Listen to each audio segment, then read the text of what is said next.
All right, everybody, you with Anthony Brogdon, you with your main man, with a guy on the channel. He said he got an accent.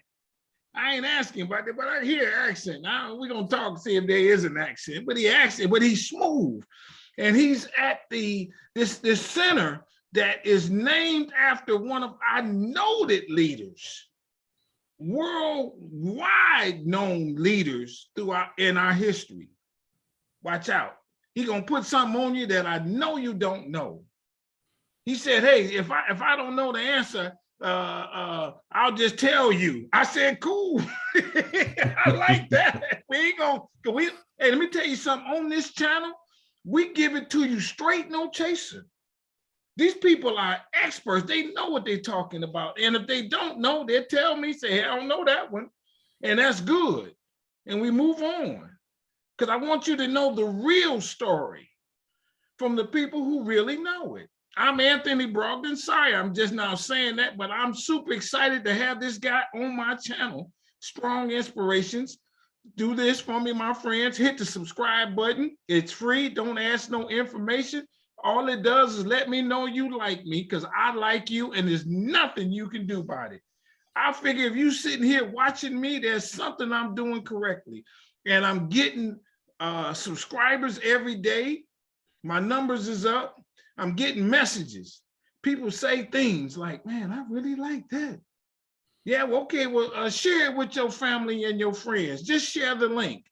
Like this video, watch, he gonna have something to tell you. He's sitting there, he's smiling, good looking guy. It's gonna be on and popping in just a second. Watch that. Hit the notifications bell, because I'm putting up 4 or 5 videos up a week. This thing is jamming. I'm having good, it's coming a little easier to find these people. I'm getting better, and I think they vet me. I think they vet me and look me over and see, ooh, you got them on the channel? Ooh, I want to come on. All right. And then tell somebody about Strong Inspirations. A couple things. Did you see the video I did with the guy whose great-great-grandfather was on the last slave ship to arrive in America? Oh, and he talks about this on the channel and what happened. Watch that video. Did you see the one that, hey, slavery went south? Those that were closer, and they went over into Florida. Florida was owned by the Spanish, right, at the time. Operated by, well, however you want to put it, under their, authority and all that stuff. And so they came over this place called Fort Mose.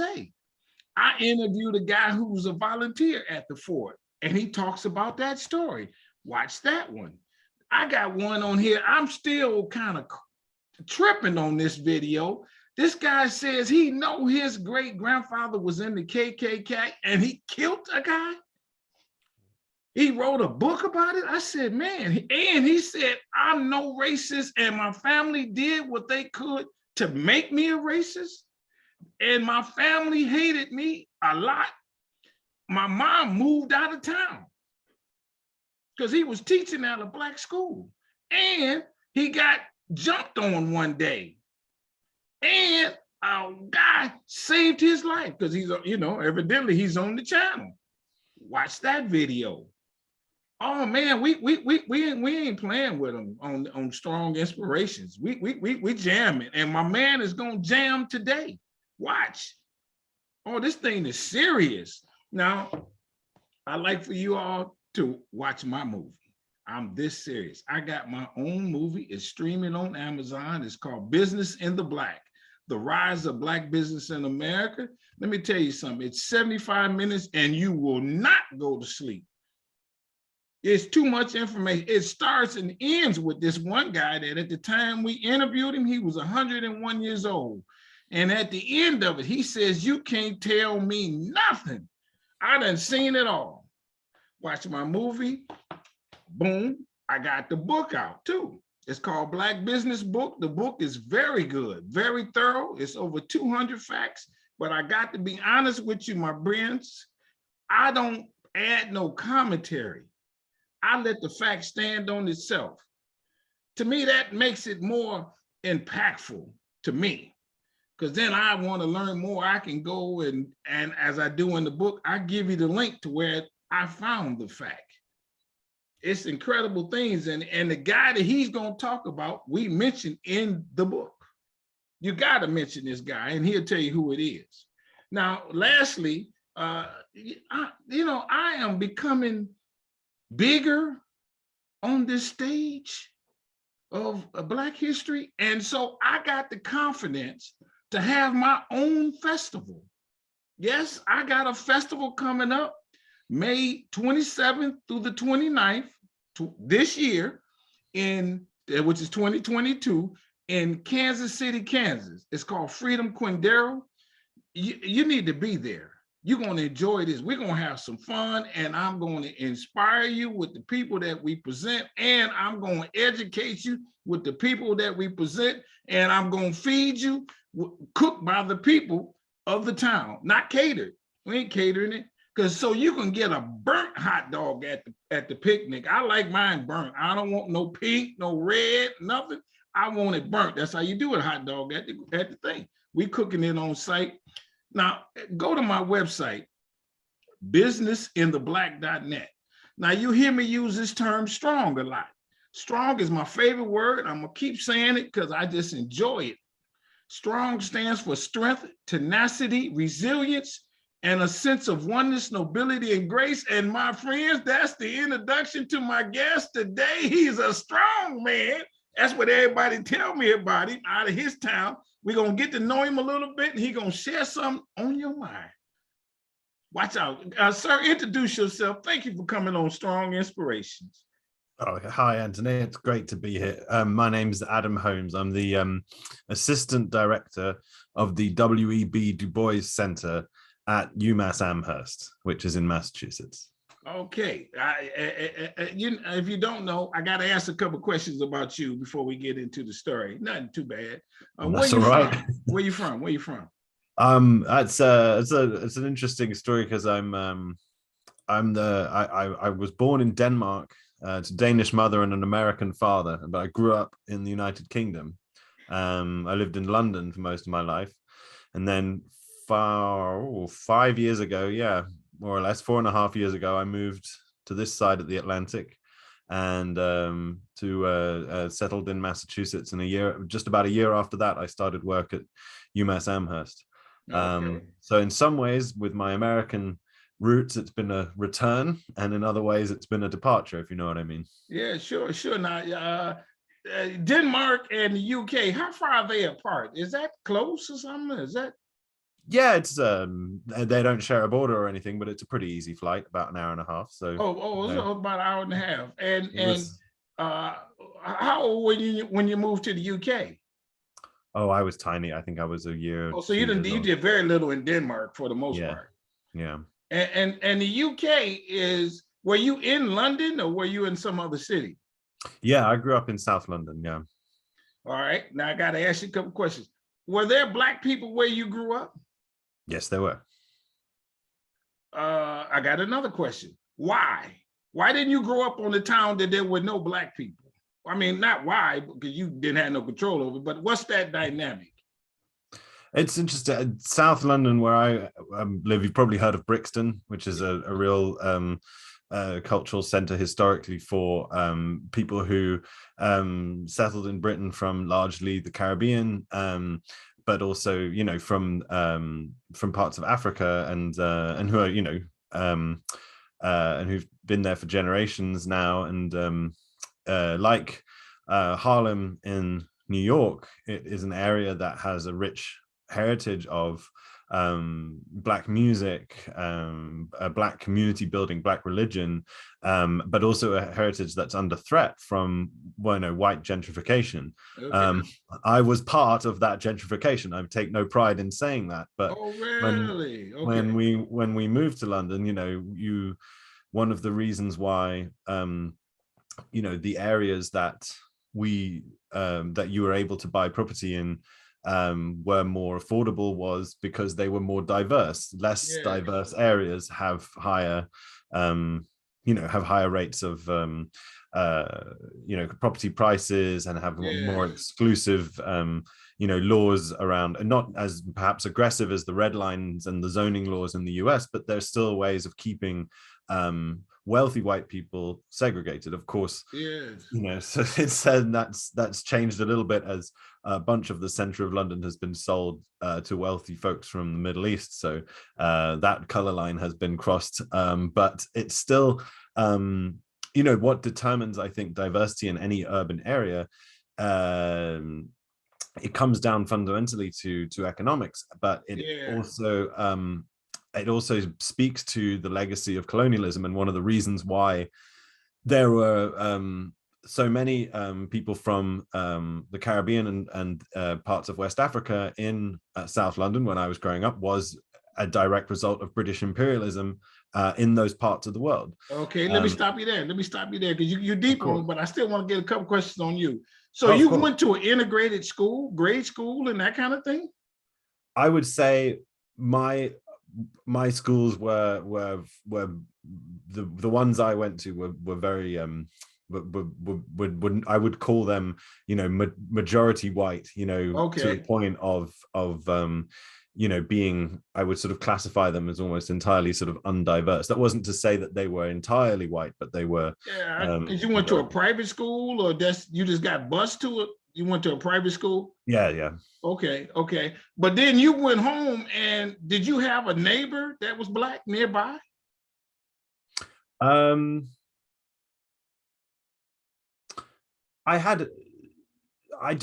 don't remember anyone on our street, no. Okay. And how about this one? Did you ever have any Black friends in school? Yes. Yes.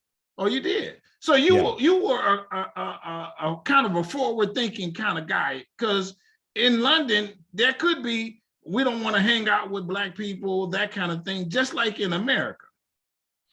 Yeah, I think that there was certainly a kind of soft racism in the way that friend groups were formed, and perhaps they were sort of influenced by people's parents.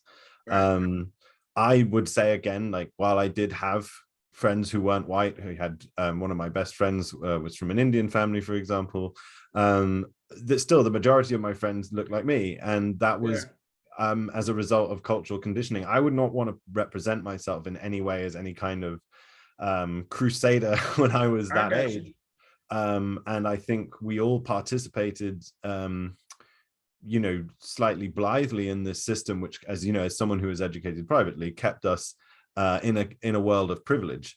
That said, I think if you'd asked any of us if we were consciously racist, or even if we were we would have said no. And I think if you'd asked us if we were anti-racist, even though that wasn't a term that was being used as much back then, I think we would have liked to consider ourselves that. But I think it's the insidiousness of the way that the color line, as Du Bois called it, works, is that it infects the minds of people who don't believe that they are participating, if you see what I mean, in a racist system. Sure. Now, so what triggered in you? Okay, no, let me, before I get that question, are you familiar with the Notting Hill riot? Yeah. What was that about? I mean, I don't know the histories. In fact, I should probably say, when I say familiar, I know of the Notting Hill riot, and it still occupies a great deal of space in London's kind of history. And so they do talk about it. It is talked about. There was also, I will say, there was also a similar riot, so to speak, in Brixton. I don't like the term riot as much, because it often implies something that it isn't, which is a sort of a purely destructive, unprovoked act of civil disobedience. Whereas oftentimes riots, so-called, are provoked by the police. They are provoked by white racists who turn up to counter-protest, Black protests, as we've seen in this country.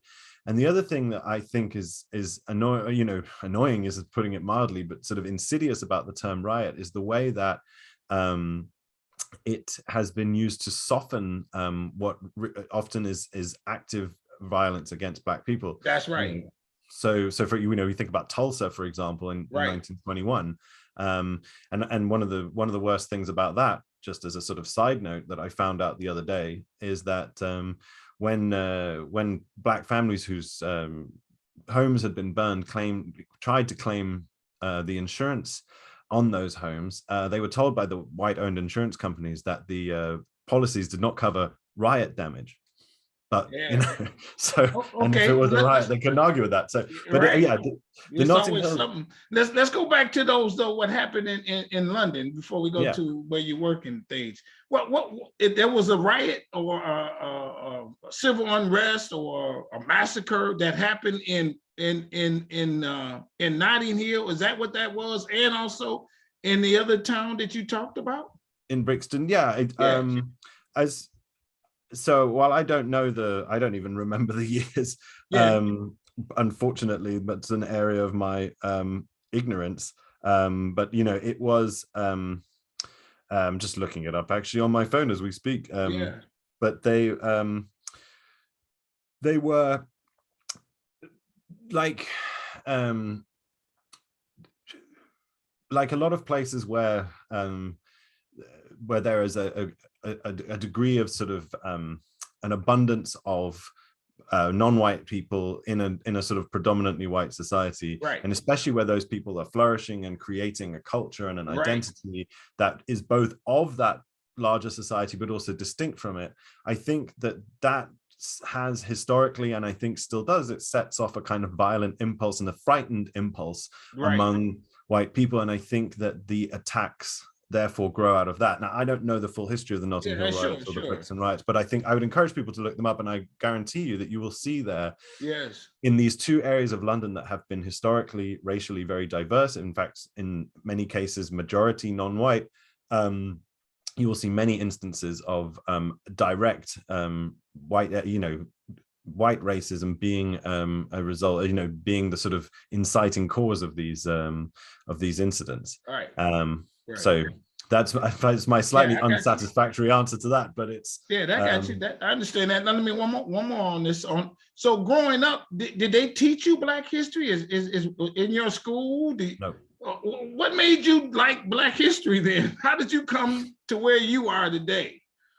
That's a good question. I was as a non-British person, I was surprised when I found out the extent to which British people either ignored their history of colonialism or distorted it, saying, well, it was actually, there were a lot of benefits to the British Empire. I mean, we built the rail network in India and we brought them literacy and cricket, and you're just like, what the what are you talking about? So that was their slant on it. That was how they told it to make it sound good. Yeah, there was active kind of apologism going on, and in the school curriculum we learned about kings and queens, and we learned about First World War poetry, but we conveniently skipped the East India Company or British slave traders operating out of places like Liverpool or Bristol, or all these histories that result in an enormous amount of wealth coming back to Britain, but that have that are that rest on the exploitation of resources and labor in other parts of the world, and are built on the violence against those same people. One of the most treasured items in the British Museum, the Benin bronzes, were plundered in a violent what they called a punitive expedition against people in West Africa by British soldiers. So that history isn't spoken about, and it isn't questioned either. So it's when it does come up, and it was very frustrating to me. So let me stop you there. What do you mean frustrating to you? How did you know to be frustrated? I was as an American, I had learned enough and been taught enough by my relatives to know that we didn't like the British Empire, and that the best thing America ever did was Lexington and Concord and the shot heard around the world. Now I know that the Americans are we can get to the problems that we got over in this country, but that gave me a sense as a child that this idea of the ideals portrayed in the American founding was something that were worth aspiring to, and a sort of anti-imperialism. And so I started reading more and more about that growing up, and I became fascinated by indigenous history in this country. And Okay, then, of let me course, stop you there because I'm trying to get to it, and I hear what you're saying. So you left the UK and moved to America, and that's when you were exposed to these stories, or you were no, exposed while you were in London? this is when I was a child in London. So we would travel here, but I was also aware of my American identity, and so I just Oh, was man. curious. Okay, I Yeah. got you. I got you. So somewhere along the way, you heard these stories and said, hold on, this don't match with what I'm being taught back home. Right. And so, you know, I was reading as a kid, I became fascinated by the history of native peoples in this country, and I was reading more and more about that. And I would read about this thing called the Civil War, and it would say before the Civil War, after the Civil War, and I would say, what's the Civil War? Oh, And I asked my really? dad I one got you. day. I said to my dad, I said, what's the Civil War? He said, well, that was a war between the North and the South in America. And I said, North America against South America? No, in the United States, the northern states against the southern states. And I said, what were they fighting about? Now, this is something that's been in the news. You know, you ask certain people who like to wave Confederate flags and wear those red hats with the name of the former president on them, and they might tell you that the Civil War was about something different. But to his credit, my late father said Civil War was about slavery. And I was the first time I heard that there was slavery in the United States. And so I realized that I had more learning to do. And that, to cut a very long story short, led me, when I was doing my master's degree at King's College London, this is now about 8 years ago, that led me to really dig into this interest I had in this period and in emancipation and in Reconstruction. And that was when I discovered W.E.B. Du Bois for the first time. Okay, before we get to him, now one more, because I like where you're coming from, but you're Sure. different on the channel, because you're from where you're from. Was it hard for you to do the research when you lived in London? I know the internet set it up and the internet was going, but in London, did American books get there on Black history that you could go to the library and do some research, or not necessarily? I looked back on my, I was preparing a talk about the Du Bois and Reconstruction recently, and I was trying to look back at some of my master's bibliographies to see if there was anything useful there that I could sort of reinvigorate and apply to my work now. And I was saddened to see that I was still majority sort of focusing on a majority of white authors, white American authors for the most part.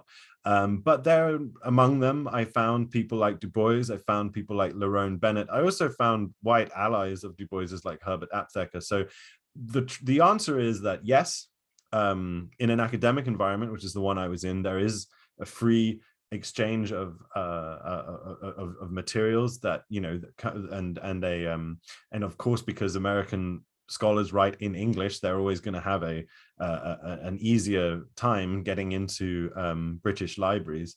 And then it just, you know, happened to be that I was in a good school that had a solid history with the subject of American studies, and therefore had acquired, you know, not just good sets of books, but professors that could point you in the direction of the right people. So, you know, there was a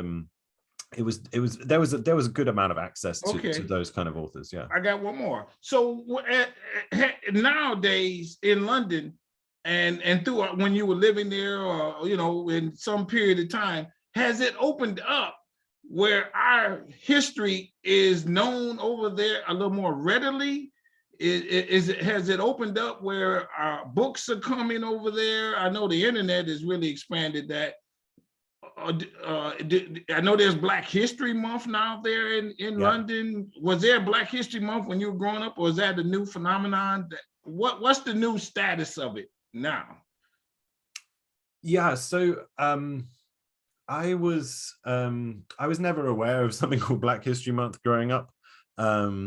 It wasn't that there was a sense that we were taught, you know, white supremacy actively in the schools, but we were taught a kind of rosy kind of post-colonial kind of, let's just forget about the past kind of and celebrate what we have now. You know, but we were taught about you know, the civil rights movement in the United States, and when we grew up with you know, the end of apartheid in South Africa and the news that was taught as well to some degree.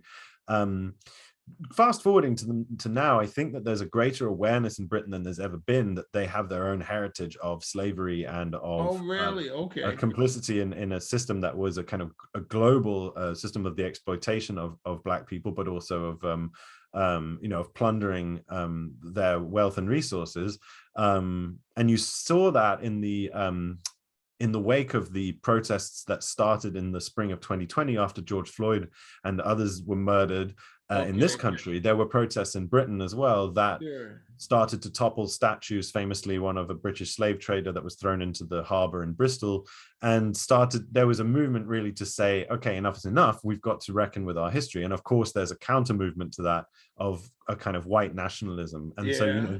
these things that we face in this country are also seen in Britain. But I would say, the Black History Month, which is a relatively new phenomenon, I'm not exactly sure when it started, Yes.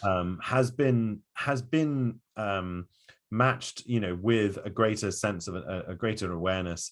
I wish that there was a government in place that would do more to actually put the history of empire and history of colonialism into the curriculum. But generally speaking, cultural commentators, newspapers, etc., are emphasizing Black voices more than they ever have. And even in the world of sport, for example, you have athletes like Marcus Rashford, for example, who've come out and played a more active role in bringing, to attention socioeconomic and racial inequality than you've ever had before. So I feel like, just as it is here, there's a greater awareness of the conversation, which is good, in that it gives people access to information, but there's also that sort of counterbalance to that, which is you get this kind of this sort of instinctive white resistance that can sometimes turn violent. But overall, I'd say it's So how was you first introduced to W.E. Du Bois and what he's done? So I was listening to a series of lectures by this American historian David Blight as I was trying to prepare for a class, and he quoted Du Bois, and I'd never heard of this man before, but I listened to the words, and they were so musical and literary and poetic and insightful, and just the level of writing behind that, the thought, the depth of word power behind that quote that David Blight quoted in this lecture stunned me, and I said, I've got to read some Du Bois. And so I went and I found. You were in London at this time still? Yeah. Okay. So I'm doing my master's. So I go to the library, and I got you. I picked out The Souls of Black Folk, and that was a pretty good place to start, in that it is one of the masterpieces of American letters. And I was thrilled by what I read, and then I sort of, I read that book, and that satisfied me, and I still had no real sense of Du Bois's huge span of not just his life, but the incredible scope of his achievement and his acumen, and that it took moving to Massachusetts and getting into the orbit of the DuBois Center at UMass to really understand. Okay, let me stop you there. Do you know the beginning of Du Bois's story, where he was born and that kind of thing, and how did he become who he was in his early years? Yeah, I mean, so there's a town about an hour west of where I'm sitting now in Northampton, Massachusetts. There's a town called Great Barrington, Massachusetts. It's in the Berkshires. Great Barrington was where W.E.B. Du Bois was born on February the 23rd, 1868. So that's 3 years after the end of the Civil War. Right. He's born to Mary Sylvina Burkhart, his mother, the Burkhart family. That's the B, by the way, in W.E.B.'s name. It's William Edward Burkhart Du Bois. The Burkharts have been in the area for hundreds of years at this point, and and he claimed the famous Ma Bet as a relative, even, and they had a deep connection. Now, Du Bois's father, Alfred, he's a different story. He his family, and this is where you get the French name. His family came from the Caribbean, from from I think it may well have been Haiti, I think, and where French colonists had arrived and intermingled with the populations of slaves that they brought with them, or purchased from Spanish and British people. And so Dubois entered the became the last name of a person who found his way to America. This is Dubois's father, who was of mixed racial ancestry. He moved to Great Barrington. He married Dubois's mother. Okay, But let me stop you there. Now, his father is mixed, black and white. Yes. His mother is what? She's black, I think. She's black. I mean, yeah. It's obviously hard to know, in any story like this, stretching over a long time, exactly what the full, the full racial makeup, the genetic makeup. Does his father look to be white? Look white? He certainly is much lighter skinned. If you look at pictures of the two parents, Dubois's father is light skinned and Mary Silvina is dark skinned. I got you. And it might be that this was one of the reasons why he didn't stick around, because there's a speculation, and it's hinted at in Dubois's own memoirs that Alfred was actually kind of run out of town by Mary's family, that he didn't fit in, and that he was seen as a bad a bad egg. And so he disappears from Dubois's life when Dubois is quite young, and we don't really know what happened to him. And so he's raised by his single mother, but he's also kind of raised by her collective family, and the community, the wider community is while of course we're talking about the 19th century, we're talking about white New England. Dubois is never going to be treated as an equal. However, there are people who champion his cause within the white community, including his high school teacher, a man named Frank Hosmer, who helps Dubois put together the materials he will need to pursue higher education. And initially, Dubois is pretty reluctant to do this because his mother is unwell and he feels he needs to care for her. But perhaps as a sort of, in a sad kind of providential way, she gives the gift to her son of finally dying, and that while as sad as it is to now be a full orphan, with a father who's long since dead and disappeared, that must have weighed on him terribly. However, it did offer Dubois the chance to leave the community and go out into the world, and he goes initially to Fisk University in Nashville. So at this point, he's 18, 19, and finished out of high school and so on and so forth. Yeah, okay. And so he goes down to Fisk, and now you've got to imagine that Dubois is, he's from the North, right? He's grown up in a predominantly white community. There's a photograph of his high school class. He's the only black person in that class. He goes to Fisk, and for the first time in his life, he's with hundreds of other black people his age. I got you. And he speaks with a funny accent. He doesn't know the lingo. He doesn't know the references. He doesn't know how to be. So he's kind of teased. The accent is the New England accent, right? Yeah. Okay. He probably sounds more like me than I got you. And he sounds like and then he had straight, good-looking hair, as they like to call it. He had straight hair, and I don't think he did. I don't think he had necessarily, but he looked like what he was, a young black man, but I think he just, his manners and cultural I got you. associations were different. So he but he was completely he was of course accepted into this school and into its culture and into its all of the people there made some wonderful friends that he stayed associated with throughout his life. He formed an intense connection to this institution. That he writes really movingly about the Jubilee Singers, the famous choir they have there at Fisk University.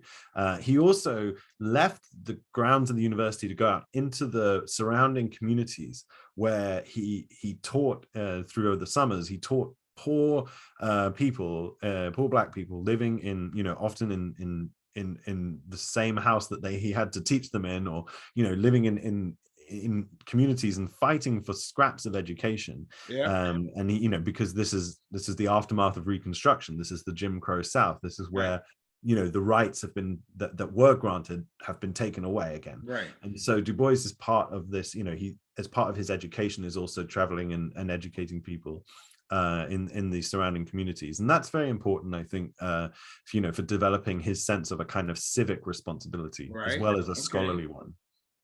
So, but he's got to be super smart, because doesn't he go to Harvard?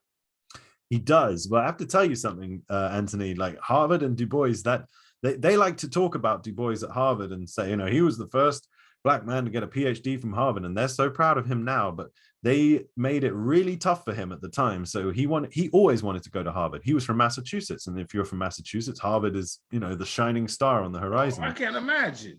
But he gets there, and they tell him that his education from Fisk is no good because it's a Black school. So they make him do his bachelor's degree all over again. And what's more, they tell him he can't live in the same dorms as the white students. He's also not allowed to join any clubs. So having turned up and been excited for it, Du Bois is pretty much like, well, to hell with this place, and so he cultivates out, in his social life, he cultivates other Black people living in Cambridge and Boston. That said, he does meet some incredible people at Harvard, including William James, the philosopher, who becomes a mentor. But it's really this dissatisfaction that drives Du Bois ultimately to apply to study abroad.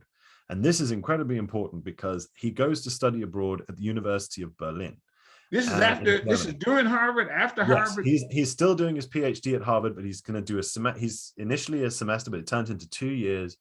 Initially 1 year, it turns into 2 years. He goes to Berlin, and it's for the first time he's treated as an equal. Okay, let me stop you there. How he finishes another undergrad at Harvard? That's right. And then you don't have to do a master's to get a PhD. He does his undergrad and master's at Harvard, and then the PhD at Harvard? Yep. But okay, let me ask you this. How does he afford all this? Because you got to pay to go to school.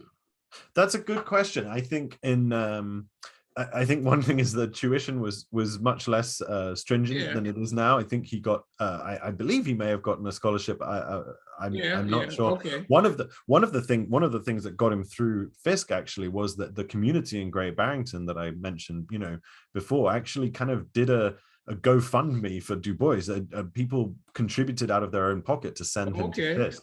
And then he earned money on the side through teaching, as I mentioned. So he's collecting money that way. Okay.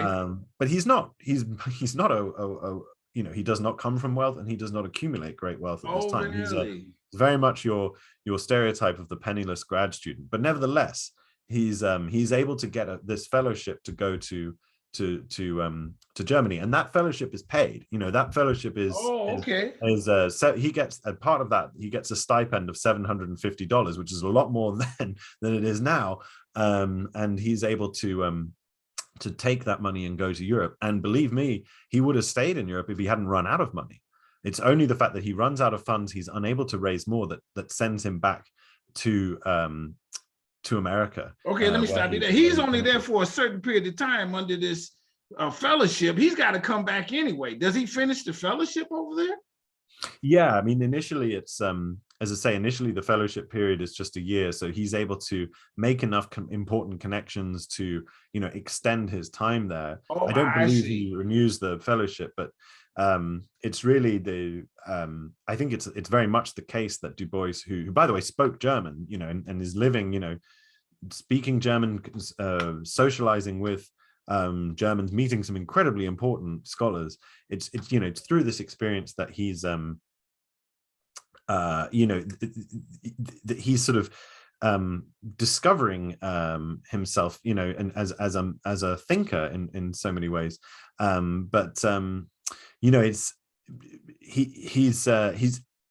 I think he would have stayed there. I think he would have finished his PhD there for sure if it hadn't been for this.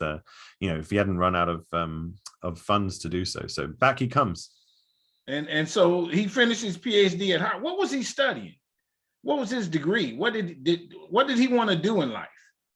So at this point, he's doing history, but in Germany, the key thing is that he, he discovers this new subject of sociology, right? And don't ask me to define sociology more broadly, but let's call it the sort of the science, the data-driven science of how we look at people and how we look at societies and groups of people, not as distinct from anthropology. And so I'm conscious of time here, so I want to skip us ahead in the story a bit, because this important thing about sociology is what leads Du Bois to his first major work, and that's a study called The Philadelphia Negro, which is published in 1898, and where Du Bois for the first time is showing what this subject can do. He interviews 5,000 people in Philadelphia and produces a work that is an incredible account of the lives of Black people living in that city at this time, and sort of sets the standard for how to conduct this kind of research. It's also important to note that between coming back from Germany and completing this study, he spends time at Wilberforce in Ohio. Now, that's not a particularly happy posting for him. He leaves quite soon, but he does meet his first wife there, Nina Gomer. Okay. And she comes with him, and it's actually at this point in the story that once he's finished in Philadelphia, that I think we get to the first kind of real crisis moment of Du Bois's life, a real moment of awakening for him, when he's finished his studies, where he suddenly realizes that to be just a mere scholar is not enough, and that happens to him in Atlanta, in Georgia. He's finished his study in Philadelphia. He's been offered a position teaching in the University of Atlanta, and he's doing well there. He's really digging into his scholarship. He feels productive and vitalized by it. The two things happen in Atlanta, both of them in 1899, within about a month of each other. The first is that he hears about the lynching of a Black man named Sam Hose. He hears that Sam Hose has been killed, burned, mutilated, and that his body parts are on display in a butcher's window in Atlanta. He then he says later on that this was he says it's a red ray that cut across his consciousness, that he realized in this moment that how can I continue to research and write when Black people are being murdered and burned.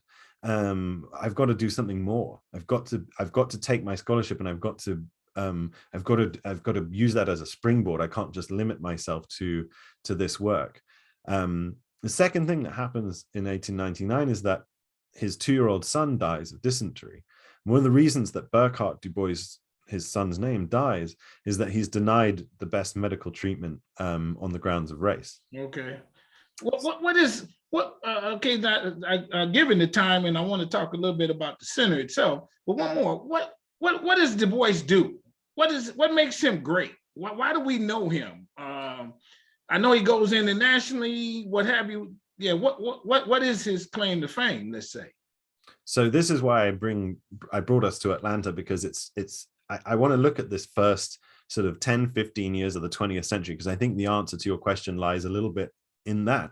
In fact, maybe not entirely, but this is really where Du Bois enters, the history books, because he goes to Paris in 1900. He produces the world famous infographics, data visualizations that people might have seen, these beautiful colorful graphs and charts and maps that depict the lives of Black people in the South. He shows them as part of the American Negro exhibit at the World's Fair in Paris, which he curates. In 1905 is the first meeting of the so-called Niagara movement. They meet in Niagara Falls, Canada, because they can't meet on the American side of the border because they're not allowed to stay in any of the hotels. It's Black leaders from across the country. This is an important organization and a very a major step towards a national organizing group for racial equality. The Souls of Black Folk is published in 1903, the book I mentioned earlier, which is should be required reading for everyone, but I still think is one of the most beautiful pieces of writing that this country has ever produced, and I'll stand by that. Towards the end of the decade, of course, the Niagara movement has given way to what becomes the NAACP, the National Association for the Advancement of Colored People. Right. And Du Bois is a founding member of that organization. He's on the board. And this is another very, very important development. He becomes the editor of the Crisis magazine.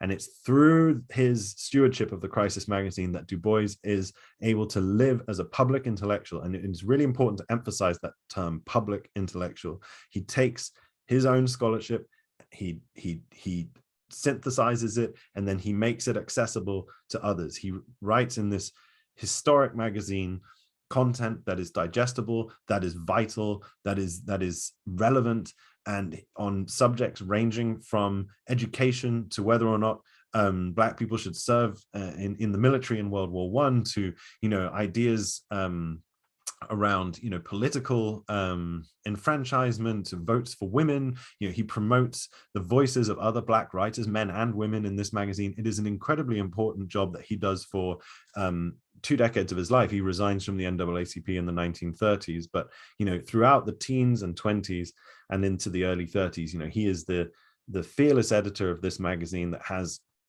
in its peak year, 100,000 subscribers, and it's just impossible to overestimate what an important role this is. So taken just to recap, he's an organizer. He's organizing movements. He's building groups of activism. He's building momentum behind this activism.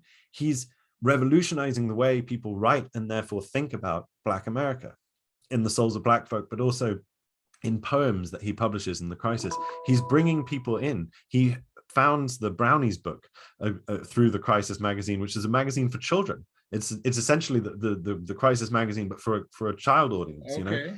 He's taking, so what he's doing is he's saying, I want to take what I know and what my colleagues and I know, and I want to share it with as wide of an audience as possible. I got you.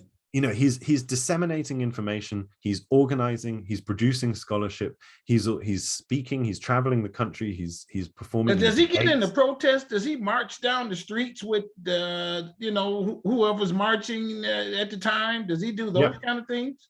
Yep. If you go onto the UMass Amherst Library's website and look up the archive, you'll find a picture in the Du Bois papers, which are freely available to anyone with an internet connection, by the way.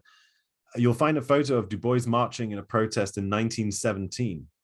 It's a protest against lynching that happened in New York City, and hundreds of people, the men dressed in black, the women and children dressed in white, marched in silence down Fifth Avenue, protesting. It's a stunning image, and Du Bois is obviously out front, so you can see him. But yes, he absolutely did stuff like that. Du Bois had a great sense of what made an impact. He knew that producing big, fat, dense works of scholarship were great, but that's for quite a small audience. That what you need also is poetry, and you need fables, folk stories that are going to engage people's minds in ways they weren't expecting. And you also need pageantry. You need things like the protests. And he organized also in the 19-teens the Star of Ethiopia pageants, these huge productions with multiple stage sets and thousands of actors, all portraying the history of Africa, the African diaspora, the history of the Middle Passage, and then the history of Black people in America. I mean, these were massive productions, and so Du Bois has such a sense of what's going to really stick in people's minds. And then he becomes international too. I mean, I know he did when he went to Berlin, but I mean, like, there's a museum in his honor in Africa. That's right. Yeah, so he becomes an international figure doing these things. We like to think about Du Bois as an American figure in this country, and to the extent that we think about him at all. But two things are true. One, as you say, he's a global figure. And two, he's actually more well remembered in a lot of countries around the world than he is in this country. In the 1920s, after the First World War, he organizes the so-called Pan-African Congresses, which meet in Europe to, it's groups of people from throughout the African world, some of whom are newly independent, like Abyssinia, you know, with Haile Selassie and so on, but most of whom are still under some form of European colonialism. They meet again, they organize, they share information, they build consensus, and these are, you know, incredibly important gatherings. Later in life, he travels, you know, extensively and in Asia, in Europe, again, you know, studying, trying to understand what's going on, especially in places like Russia, where there's been a revolution, where a different way of doing things politically has been tried out. You know, he's interested, he's making connections, and he's getting a sense of what needs to change back in his own country. Yeah. Now you work at the center, and what's it called? It's at the university. Tell us a little bit about what you all do there and the website, that kind of thing. Yeah, so the W.E.B DuBois Center, which is the name of the center I help run, is located within the library at UMass Amherst. The library is actually also named for Du Bois, and you wonder why all this, you know, why is all this stuff in Massachusetts named for Du Bois? It can't just be that he's from here. And the truth is that we in the 1970s acquired Du Bois's papers. That's all of his archives. He meticulously collected everything he, you know, every piece of paper that passed his hands, every letter, every speech he drafted, photographs. He collected and organized this throughout his life, especially as he knew, you know, he was reaching the end of his life. And this material was through the efforts of Du Bois's second wife, Shirley Graham Du Bois, and people at UMass, including the first Black Chancellor of UMass, Randolph Bromley. These materials were brought to UMass Amherst and opened to the public in 1980. The library was named for Du Bois in the 1990s, and the center was founded in 2009. And the idea of the center is that we work alongside the archive that has the papers in it to kind of be this gathering point for thought and conversation and programming and you know, other kind of exciting events all around Du Bois. What we're basically trying to do is make Du Bois a household name and say, you know, if you haven't heard of Du Bois, you need to. This is one of the most important things in American history. If you've heard a little bit about Du Bois and want to learn more, we can help you. If you're a scholar, if you're a postdoctoral fellow, postdoctoral scholar, you can come and do a fellowship at the Du Bois Center. If you're a graduate student at UMass, we have funding to help grad students as well. Okay. We work with community groups. We do, you know, a weekly reading group of a different piece by Du Bois every Monday. You know, that it's fundamentally just about taking Du Bois's work and making it accessible, and also just giving people access to the breadth and depth of his career and his writings and his philosophies. You know, we've been talking for nearly an hour, but we haven't covered, just a tiny sliver of what he did. Sure. The most important thing that we emphasize at the Du Bois Center is Du Bois's relevance to our current moment. You can't read Du Bois and not see the issues of our own time being described in his writing. You know, what you get by thinking with Du Bois as you read him is you get a kind of framework for tackling these issues in our own time, for attacking these issues, for taking hold of them and saying, okay, well, what's different and what's the same, and where do I bring you know, Du Bois in? He has something to say about everything. And he's, you know, when Lerone Bennett Jr. gave the keynote speech at the opening of the Du Bois papers in 1980, he says Du Bois is still alive in his papers. Du Bois is still on the case. Du Bois is still dangerous. And that's true. That's, you know, he's still in there. He's still giving us truths about our own time, even though he died in 1963. I should note that he died the day before the March on Washington, by the way, in another kind of eerie is that right? Historical coincidence. Yeah. So, you know, it's that thing of what we try and do is really we try and promote people who are doing serious scholarship, but we also take people who aren't scholars, who don't consider themselves academic, and we say to them, Du Bois is also for you. You know, Du Bois is someone who has a great amount to say about your life in 2022. Yeah. He wrote several books and that kind of thing, right? Yeah, so obviously I mentioned the Souls of Black Folk, which is the Yep. best known. I would not be doing my job correctly if I didn't mention his monumental work of scholarship, Black Reconstruction in America, which is an absolutely revolutionary history of the emancipation and Reconstruction era that came out in 1935, and completely reframes the history of that period, which had been so completely distorted by a kind of white supremacist Confederate apologist narrative. You know, the sort of, and Black people had been written out of the story. Slavery was ignored. You know, Du Bois produces a body of scholarship that recenters the role of Black people in their own emancipation and shows that Reconstruction was not this thing that was, you know, this terrible mistake, this justified failure, that actually it was a noble and important project that was sabotaged and ruined by greed and by racism. And so this book, although it was hugely criticized when it came out, has since informed generations of scholars and helped transform the way we think about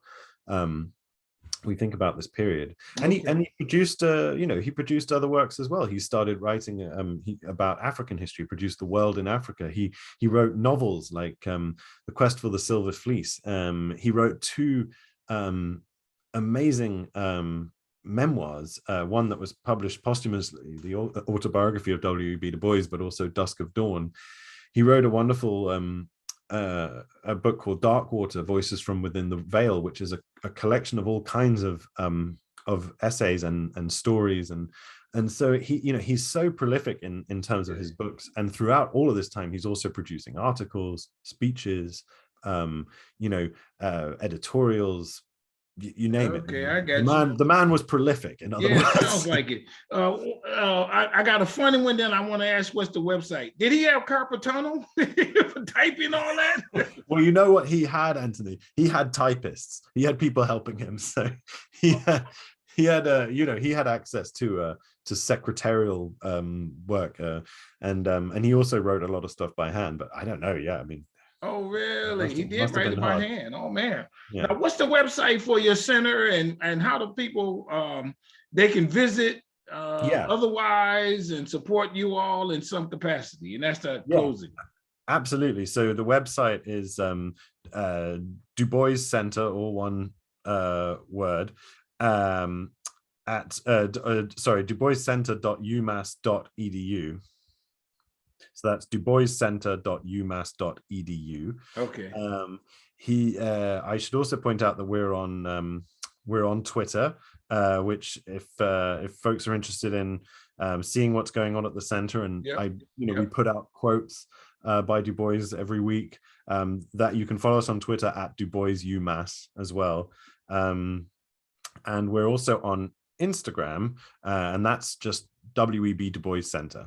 Okay. On Instagram. So that's how people. I thank you for coming on the show. Oh, it's my pleasure, sir. I wish we could talk all day. Something that you did not know, and we all know W.E.B DuBois. I mean, for the most part, he's one of those names they mention when they meet Frederick Douglass and Dr. King and Thurgood Marshall. His name is in that realm, but I really didn't know why. And now you told me. That's why, because he was a writer and he wrote this down, and he was world renowned for doing it and thinking, and he was super smart. Everybody hit the subscribe button on Strong Inspirations. I'm telling you, we give it to you. Like this video, watch, because it's amazing. We're gonna try to have my man back on, because we didn't touch on a lot of things, I'm sure. Right. There's hours of material. Right. There's hours. Hit the notifications bell when the videos come up. Tell somebody about Strong Inspirations. Don't keep it to yourself. That's not right. Let it flow. Tell somebody about us, and then go to the center. People can just they can come up and go in and. Other than the virus type stuff, and do research. There's libraries, there's books, documents, and things of that sort for the general public, correct? Yeah, so you'll be able to find through our website the link to the UMass archives, and through that you can see all of Du Bois's archives digitized and freely available. I got you. Do that if you're in that area, so on and so forth. And to you, I say this with all sincerity. Stay on your grind. Now, stay safe. Stay on your grind. Stay doing what you're doing, because somehow you've been chosen for this. You came to America. You visited back and forth, and you heard some stories. Something piqued your interest. Something said, "Ooh, who is this W.E.B DuBois?" And then you went to the interview and said, "Hey, I know everything about him. Y'all got to hire me." Not quite everything, but yeah. And then it was easy. They was like, "Man, we forget all the other candidates. This the guy right here." And it's on and popping. I think you flatter me, sir. You flatter me. I say that. And thank you so very much, everybody. With that, I'll say bye-bye. We out.